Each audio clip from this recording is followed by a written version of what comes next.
नमस्कार दोस्तों, स्वागत है आपका आज की बेहद बड़ी और ताजा खबरों की इस वीडियो में। दोस्तों आज की इस वीडियो में जानेंगे आज की महत्वपूर्ण खबरों के बारे में। तो दोस्तों वीडियो में आगे बढ़ने उससे पहले आपसे एक छोटी सी विनती करना चाहते हैं कि इस वीडियो को लाइक और शेयर जरूर कर दीजिएगा, साथ ही हमारे चैनल को सब्सक्राइब जरूर कीजिएगा। वहीं पर दोस्तों वीडियो में आगे बढ़े उससे पहले आपके जनरल नॉलेज में वर्दी के लिए आपसे एक प्रश्न पूछना चाहते हैं। आज आपको कमेंट करके बताना है कि वर्तमान के अंदर नए शिक्षा मंत्री को किसे बनाया गया है। जी हाँ, कमेंट करके उनका नाम जरूर बताएगा। तो चलिए दोस्तों बिना देरी के शुरू करते हैं आज की ताजा खबरों को। पहली खबर, आधार कार्ड धारकों के लिए जरूरी खबर है। यूआईडीएआई ने अनिश्चित काल के लिए बंद कर दी है ये 2 सेवाएं। जी हाँ दोस्तों, हाल ही में यूआईडीएआई ने आधार से जुड़ी एक अहम जानकारी बताई है, जिसके तहत उसने आधार से जुड़ी 2 सेवाओं को अनिश्चित समय के लिए बंद कर दिया है। जी हां, यूआईडीएआई द्वारा जारी किया गया यह आदेश देश के हर आधार कार्ड धारक को प्रभावित करेगा। इस आदेश के तहत आधार कार्ड में पता अपडेट करने की सुविधा अगले आदेश तक बंद कर दी गई है। इसके अलावा आधार कार्ड धारकों के लिए एक और सेवा बंद कर दी गई है और वो है आधार कार्ड रीप्रिंट। जी हां, इस निर्णय के बाद अब पुराने बड़े से कार्ड की जगह यूआईडीएआई प्लास्टिक के पीवीसी कार्ड लॉन्च कर दिए हैं। चलिए दोस्तों जानते हैं अगली खबर। एसबीआई की तीसरी लहर की रिपोर्ट पर केंद्र सरकार का बयान, कहा लहरें नहीं मानव व्यवहार चुनौती। जी हां दोस्तों, भारतीय स्टेट बैंक की ओर से तैयार की गई एक रिपोर्ट में यह आशंका जताई गई थी कि अगस्त तक तीसरी लहर आ सकती है, जो सितंबर तक पीक पर पहुंच जाएगी। वहीं अब एसबीआई की इस रिपोर्ट पर स्वास्थ्य मंत्रालय ने भी अपना रिएक्शन दे दिया है। देश में कोरोना की मौजूदा स्थिति पर प्रेस ब्रीफिंग करते हुए संयुक्त सचिव लव अग्रवाल ने कहा कि पहली चुनौती यह है कि अभी तक दूसरी लहर थमी नहीं है और अगली चुनौती मानव व्यवहार है। जब तक लोग कोविड प्रोटोकॉल को नहीं मानेंगे तब तक संभावित लहर भविष्य में आती रहेगी।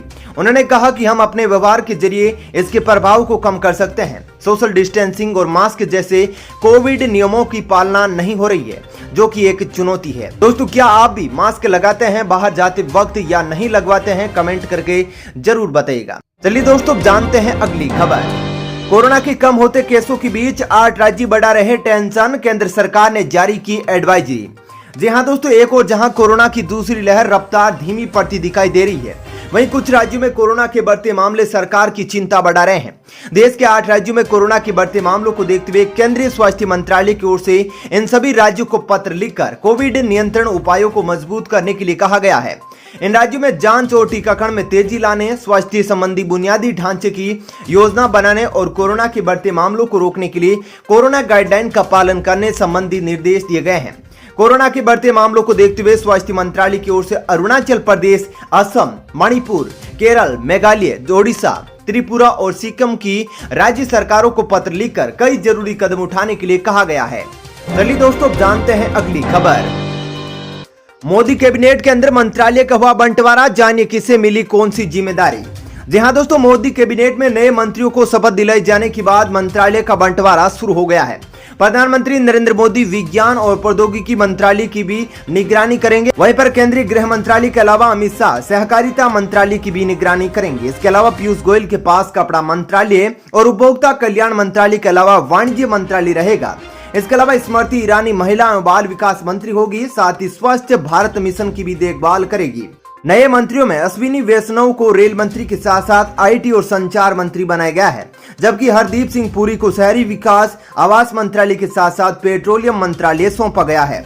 इसके अलावा मनसुख मंडाविया को स्वास्थ्य, रसायन और उर्वरक मंत्रालय का पदभार सौंपा गया है, जबकि अनुराग सिंह ठाकुर को युवा मामलों के साथ सूचना और प्रसारण मंत्री बनाया गया है। वहीं पर ज्योतिरादित्य सिंधिया को नागरिक उड्डयन मंत्री बनाया गया है। इसके अलावा धर्मेंद्र प्रधान को भी शिक्षा और कौशल विकास मंत्रालय की जिम्मेदारी दी गई है। चलिए दोस्तों जानते हैं अगली खबर। पेट्रोल के बढ़ते दामों को लेकर आज देश भर के अंदर किसानों ने किया प्रदर्शन। जी हां दोस्तों, पेट्रोल डीजल की कीमतों में वृद्धि के खिलाफ गुरुवार को किसानों ने बड़ी संख्या में प्रदर्शन स्थल पर पहुंचकर सरकार के खिलाफ मोर्चा खोल दिया। केंद्र के नए कृषि कानूनों के खिलाफ प्रदर्शन कर रहे 40 से अधिक किसान संघों की अगुवाई कर रहे एसकेएम ने कहा कि संयुक्त किसान मोर्चा के आह्वान पर गुरुवार को पूरे भारत में सुबह 10 बजे से दोपहर 12 बजे तक 2 घंटे के लिए डीजल, पेट्रोल तथा रसोई गैस के दामों में वृद्धि के खिलाफ प्रदर्शन किया गया है। इस दौरान प्रदर्शनकारी स्कूटरों, मोटरसाइकिल, ट्रैक्टर, कारों, बसों, ट्रकों आदि साधनों से प्रदर्शन स्थल पर पहुंचे, साथ ही खाली सिलेंडर भी हाथों में देखे गए हैं। चलिए दोस्तों जानते हैं अगली खबर।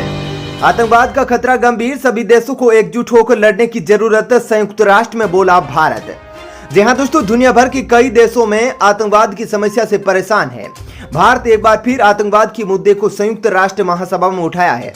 वैश्विक आतंकवाद निरोधी रणनीति की 7वीं समीक्षा पर संयुक्त राष्ट्र महासभा की बहस में भाग लेते हुए संयुक्त राष्ट्र के भारत के स्थायी प्रतिनिधि राजदूत टी.एस. त्रिमूर्ति ने कहा कि अंतर्राष्ट्रीय समुदाय ने स्वीकार किया है कि आतंकवाद का खतरा गंभीर है और इसे सार्वभौमिक और बिना किसी अपवाद के संयुक्त राष्ट्र के सभी सदस्य देशों के सामूहिक प्रयासों से पराजित किया जा सकता है। चलिए दोस्तों जानते हैं अगली खबर। हिमाचल प्रदेश के पूर्व मुख्यमंत्री वीरभद्र सिंह का निधन। जी हां दोस्तों, हिमाचल प्रदेश के पूर्व मुख्यमंत्री और वरिष्ठ कांग्रेस नेता वीरभद्र सिंह की लंबी बीमारी के बाद आज निधन हो गया। वे 87 वर्ष के थे। इंदिरा गांधी चिकित्सा कॉलेज के वरिष्ठ चिकित्सा अधीक्षक डॉक्टर जनक राज ने बताया कि पूर्व मुख्यमंत्री ने गुरुवार तड़के 3:40 पर अंतिम सांस ली। चलिए दोस्तों जानते हैं अगली खबर। सीएनजी के दामों में भी आया उछाल, अब कार चलाना हुआ महंगा। जी हां दोस्तों, पेट्रोल डीजल की कीमतों के बाद अब सीएनजी के दामों में भी उछाल आया है। सीएनजी का खुदरा मूल्य 8 जुलाई से 43 रुपए 40 पैसे प्रति किलोग्राम से बढ़कर 44 रुपए और 30 पैसे प्रति किलोग्राम पर पहुंच गया है। इसके साथ ही पीएनजी की घरेलू कीमत भी 29.66 रुपए प्रति SCM कर दी गई है। चलिए दोस्तों जानते हैं अगली खबर। कांग्रेस छोड़कर भागे हुए ज्योतिरादित्य सिंधिया को मोदी कैबिनेट में बड़ी जिम्मेदारी। जी हां दोस्तों, कांग्रेस छोड़कर भारतीय जनता पार्टी में शामिल होने के बाद वरिष्ठ नेता ज्योतिरादित्य सिंधिया को आखिरकार मोदी सरकार में बड़ी जिम्मेदारी मिली है। बुधवार को मंत्रिमंडल विस्तार में सिंधिया को मोदी कैबिनेट में जगह मिली है और उन्हें नागरिक उड्डयन मंत्रालय का जिम्मा मिला है। दिलचस्प बात यह है कि ज्योतिरादित्य सिंधिया के पिता माधवराज सिंधिया ने भी 30 साल पहले इसी मंत्रालय में अपनी सेवाएं दी थी। पीवी नरसिम्हा राव की सरकार में माधवराज सिंधिया नागरिक उड्डयन मंत्री थे। चलिए दोस्तों जानते हैं अगली खबर। नए मंत्री आज से संभालेंगे कामकाज, प्रधानमंत्री मोदी ने बुलाई कैबिनेट और काउंसिल ऑफ मिनिस्टर्स की मीटिंग। जी हां दोस्तों, केंद्रीय मंत्रिमंडल के सभी नए मंत्री आज अपना कामकाज संभालेंगे। प्रधानमंत्री नरेंद्र मोदी ने आज ही कैबिनेट और काउंसिल ऑफ मिनिस्टर दोनों की बैठक बुलाई है। इन मंत्रियों के साथ होने वाली पहली इस बैठक में प्रधानमंत्री नरेंद्र मोदी अहम फैसले कर सकते हैं। शाम 5 बजे से प्रधानमंत्री नरेंद्र मोदी की अध्यक्षता में कैबिनेट की बैठक होगी।